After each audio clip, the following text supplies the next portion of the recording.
It all started with what I thought was a harmless admiration for my professor, a man of intellect, charm, and authority. Little did I know this admiration would spiral into a toxic web of control and manipulation. He was older, powerful, and carried an aura that demanded respect, or so I believed at the time. Our relationship began innocently enough. Late night discussions about literature, his praise for my work, and those lingering glances that made me feel special. But soon the sweetness turned sour. Every interaction became a test of loyalty, every word laced with veiled threats. "Leslie," he'd say in that calm yet chilling tone, "if you don't play by my rules, your grades might suffer." And we wouldn't want that, would we? The breaking point came when I overheard him talking to another student, one who had also been entangled in his deceitful game. He casually mentioned how keeping our relationship secret wasn't for my protection, but for his reputation. My heart sank as reality hit me like a freight train. All this time, I thought he cared about my future, but it was nothing more than a calculated move to shield himself from scandal. His words echoed in my mind, taunting me, trapping me further. It felt like I was living inside an invisible cage, every decision dictated by fear. Fear of failure, fear of exposure, fear of losing everything I'd worked so hard for. Every smile he gave me now seemed sinister, every compliment hollow. I realized I was just another pawn in his twisted game, expendable once he grew bored. The weight of his control crushed my spirit, leaving me gasping for freedom. Yet no matter how much I wanted to escape, his grip tightened around me, suffocating and unrelenting. I was trapped, and there seemed to be no way out. The whisper started as a faint murmur, like the rustle of leaves in an impending storm. At first, I dismissed them. What did it matter if people talked? But soon those murmurs grew into deafening accusations that echoed through the hallways. A group of students, fueled by jealousy and misinformation, began spreading vile rumors about me. They claimed I earned my high grades not through hard work, but through illicit favors to Professor Klein. "Oh, Leslie's A? Must have been traded for kisses," one girl sneered during class, her words cutting deeper than any blade. The laughter that followed felt like a physical blow, leaving me paralyzed with shame. What made it worse was that these accusations weren't just confined to idle gossip. They reached the ears of the administration. One afternoon, I was summoned to the principal's office, where I found myself sitting across from two stern-faced officials who demanded answers. Their questions came rapid fire. "Is there any truth to these allegations? How do you explain your unusually high performance?" Each word felt like another nail being hammered into my coffin. My hands trembled as I tried to defend myself, insisting that I had never done anything improper with Professor Klein. But how could I prove something so intangible? The weight of their skepticism pressed down on me, suffocating and relentless. By the time I left the room, my head was spinning and my chest felt tight, as though the air itself had turned against me. The isolation that followed was unbearable. Friends I thought I could trust distanced themselves, unwilling to be associated with someone tainted by scandal. Even classmates who barely knew me avoided eye contact, whispering behind cupped hands whenever I passed by. It wasn't just the cruelty of strangers that hurt. It was the betrayal of those I considered allies. One boy in my class, Jake, whom I'd once helped tutor, smirked at me during lunch and said, "Guess all it takes is a little charm, huh?" His mocking tone shattered whatever resolve I had left. I wanted to scream, to tell them the truth, that I hadn't slept with Professor Klein, that I didn't deserve this torment.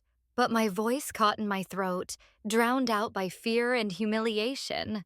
Professor Klein, ever manipulative, used the situation to his advantage. When I confronted him about the rumors, he feigned sympathy, placing a hand on my shoulder as if comforting me. "Leslie, darling," he said softly, "you know none of this would have happened if you'd kept our relationship private. Now look what you've done." His words twisted the knife further, making me question whether I truly was to blame. Was I naive for believing him? For thinking I could navigate this web without getting entangled? But amidst the chaos, there were fleeting moments of clarity. Michael, whose presence had already begun to offer solace, noticed my distress. During a quiet moment in the library, he approached me cautiously, concern etched on his face. "Leslie," he said gently, "don't let them break you. None of this is your fault." His kindness was a lifeline, pulling me back from the brink of despair.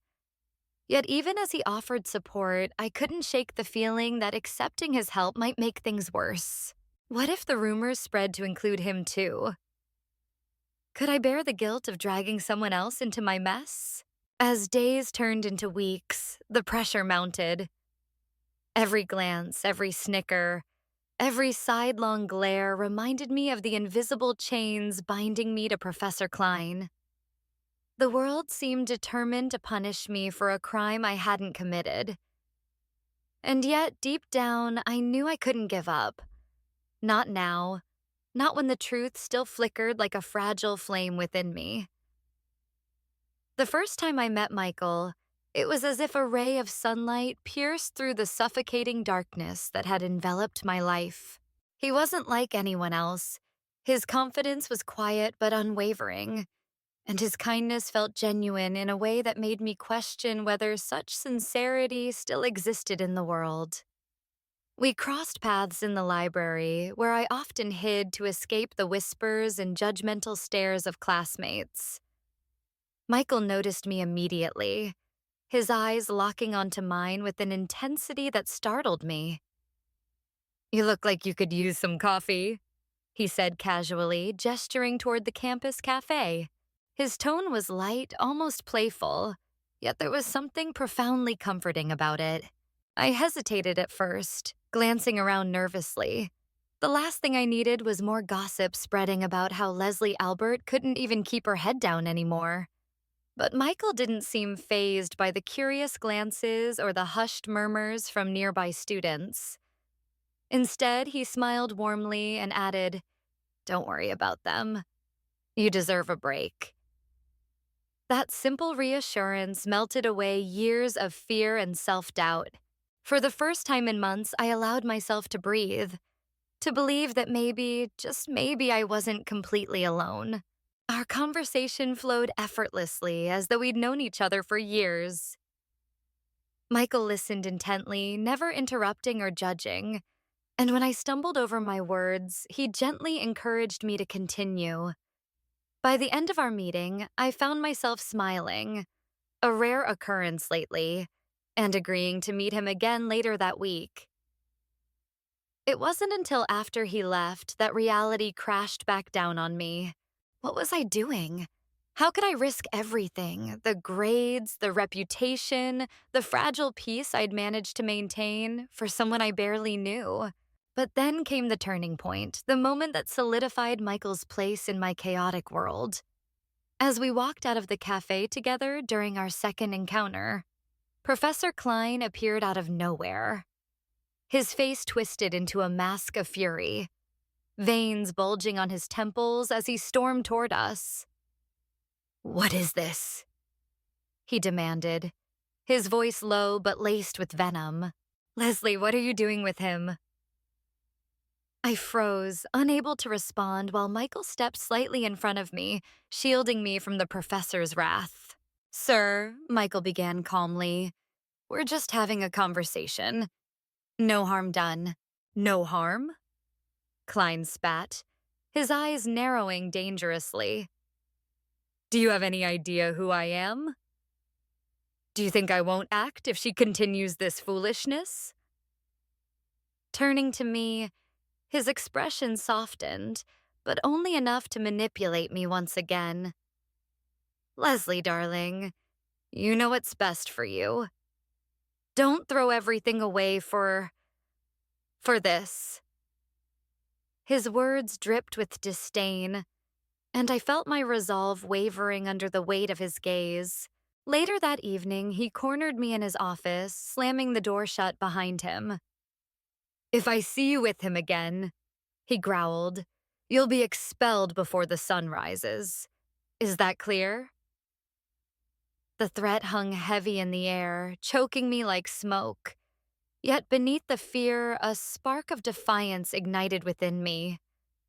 Was I really willing to sacrifice my future and my happiness for a man who treated me like a possession? That night, as I lay awake staring at the ceiling, I realized I was standing at a crossroads.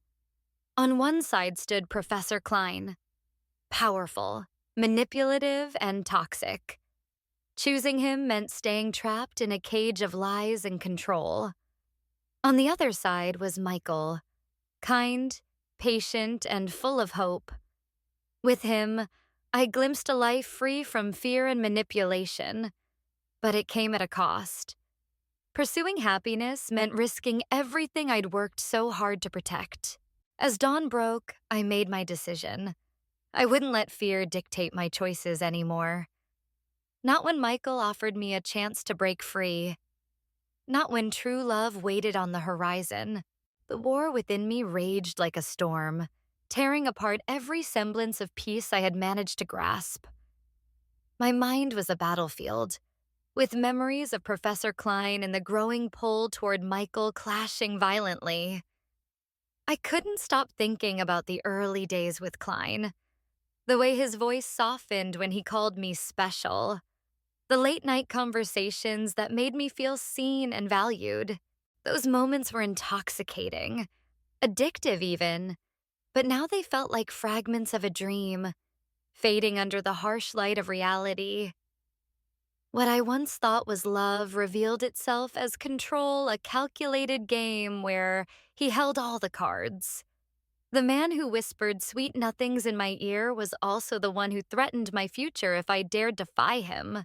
But then there was Michael, steady, kind, and unyielding in his belief that I deserved better. His presence unsettled me in ways I couldn't ignore. Every time I looked into his eyes, I saw hope, freedom, and a life untouched by manipulation. Yet, the fear of losing everything, the grades, the degree, the fragile stability I clung to, kept dragging me back to Klein. One night, after another exhausting argument with myself, I stood on the edge of surrender. Klein had summoned me to his office, his tone laced with desperation and thinly veiled threats. "Leslie," he said, gripping my arm tightly, "you know what happens if you leave me. Do you really want to throw away your future?" His words echoed in my head, paralyzing me with doubt. For a moment, I almost gave in, almost let him reel me back into his suffocating embrace. But then I saw Michael outside the building, waiting for me despite everything. His expression shifted from concern to disappointment when he caught sight of me lingering near Klein's door. That look, it shattered something inside me. It was as though he could see through my facade, past the excuses and justifications I used to shield myself from the truth. In that instant, I realized how far I'd strayed from the person I wanted to be. How much of myself had I sacrificed to please a man who only wanted to own me? Sleep became an elusive stranger during those nights. My mind refused to quiet, replaying every interaction, every choice, every betrayal. I tossed and turned, haunted by questions I couldn't answer. Was I strong enough to walk away? Could I survive without Klein's promises of success dangling over my head? And what about Michael? Did I have the courage to trust him? To risk everything for a chance at happiness? Each thought looped endlessly, leaving me more exhausted than before. One particularly sleepless night, I sat by the window staring at the moonlit sky while tears streamed down my face. I thought about the first time Klein praised my work, the way it made me feel invincible. But now I understood it wasn't admiration, it was entrapment. He built me up only to tear me down, ensuring I remained dependent on his validation. The realization hit me like a tidal wave, drowning me in regret and anger. Why hadn't I seen it sooner? Why did I let him twist my dreams into chains? And yet, amidst the chaos, Michael's voice lingered in my memory. "You deserve better," he'd said. His words simple but powerful.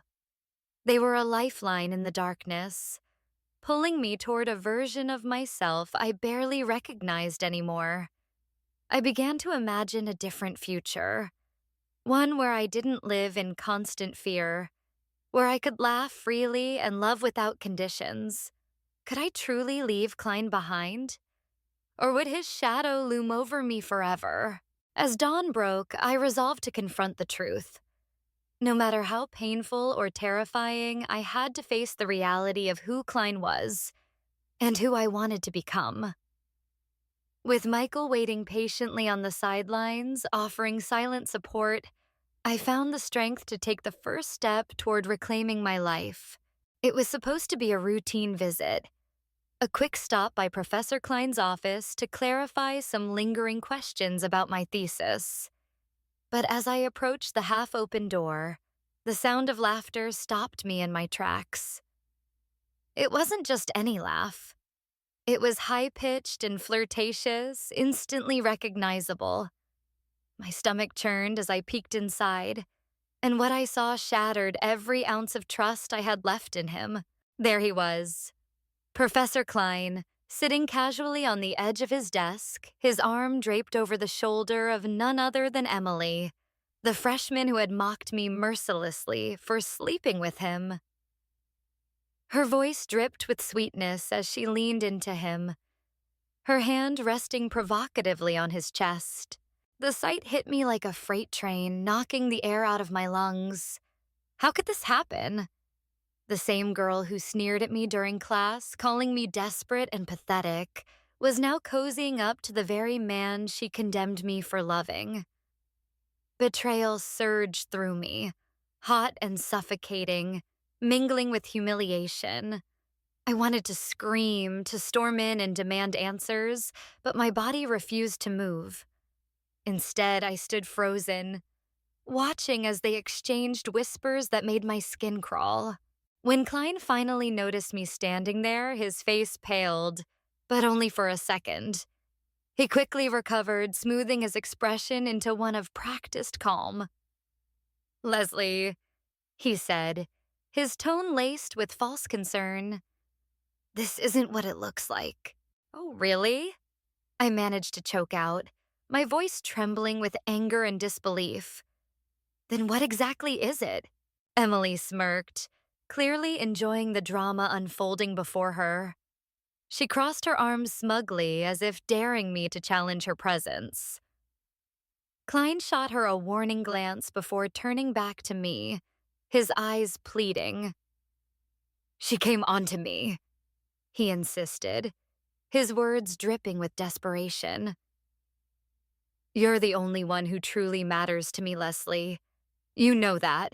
But I didn't know that anymore. His excuses rang hollow, each syllable piercing deeper into my already broken heart. For months, I had clung to the belief that he loved me, that our twisted relationship meant something. Now, staring at the evidence of his deceit, I realized how blind I'd been. All those promises, all those late-night conversations, they were nothing more than lies designed to keep me tethered to him. Tears blurred my vision as I turned away, unable to bear another second of their mockery. I stumbled down the hallway, my mind racing with conflicting emotions.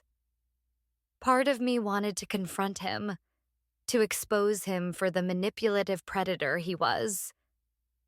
But another part, the weaker, more vulnerable part, wondered if I could ever fully escape his influence. Even now, after everything, his voice lingered in my thoughts, whispering doubts and fears that rooted themselves deep within me. As I stepped outside into the cold night air, I felt the weight of my decision pressing down on me. Could I walk away from him completely? Or would his shadow haunt me forever? A constant reminder of the person I had become under his control? Michael's face flashed in my mind, his unwavering kindness offering a glimmer of hope amidst the chaos. Yet even as I thought of him, uncertainty clouded my resolve. Was I strong enough to choose freedom over fear? Only time would tell. The kiss with Michael lingered on my lips long after it ended, not because of its physical intensity, but because of the profound realization it sparked within me. For so long, I had equated love with control, with the suffocating grip of Professor Klein, who claimed to care for me while systematically dismantling every ounce of my self-worth. But in that moment, under the soft glow of the moonlight, everything shifted. Michael's touch was gentle, his gaze unwavering, and his respect absolute. There was no demand, no manipulation, just pure, unadulterated affection. It wasn't about possession or power, it was about freedom. True love, I realized, didn't cage you. It set you free.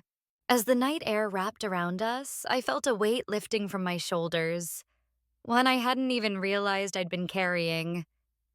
The scars left by Klein still throbbed painfully, reminders of how deeply he had twisted my perception of love. He had convinced me that devotion meant sacrifice, that love required surrendering your dignity, your autonomy, your very soul. But now, standing beside Michael, I understood how wrong he was. Love wasn't about losing yourself, it was about finding yourself and being cherished for exactly who you are. That kiss became a turning point, a line drawn in the sand between the past and the future. With Michael, I felt seen, not as an object to be used or controlled, but as a person worthy of trust, admiration, and kindness. Unlike Klein, who viewed me as a pawn in his game, Michael saw me as an equal, someone whose dreams and desires mattered just as much as his own. And in his arms, I finally allowed myself to believe that I deserved better, that I deserved authenticity over exploitation, partnership over domination. But the journey ahead wouldn't be easy. As the echoes of our embrace faded, reality crept back in, whispering doubts and fears. Could I truly leave Klein behind? What if I stumbled again, falling prey to the same patterns of manipulation? My heart raced at the thought, but then I remembered Michael's words. You deserve better. They weren't just words. They were a promise, a lifeline pulling me out of the abyss. In that instant, I made a silent vow to myself. No matter what challenges lay ahead, I would never let anyone manipulate me again. Not Klein, not anyone. I owed it to myself to break free from the chains that bound me, to reclaim my life, my voice, my identity. With newfound resolve burning in my chest, I turned to Michael, tears streaming down my face. Thank you, I whispered, my voice trembling but firm, for showing me what real love looks like. He smiled, brushing a strand of hair from my forehead, and pulled me closer. In his embrace, I found not only comfort, but also strength. The kind of strength that comes from knowing you're loved for who you truly are. And as we walked away together, hand in hand, I knew this was only the beginning. The road to healing would be long and fraught with obstacles, but for the first time in years, I felt hope. Hope that I could rise above the pain. Hope that I could build a life rooted in love and respect. And hope that I would never again settle for anything less than I deserved. Some people leave scars, others leave lessons. Burn and reborn stories that break you, then rebuild you.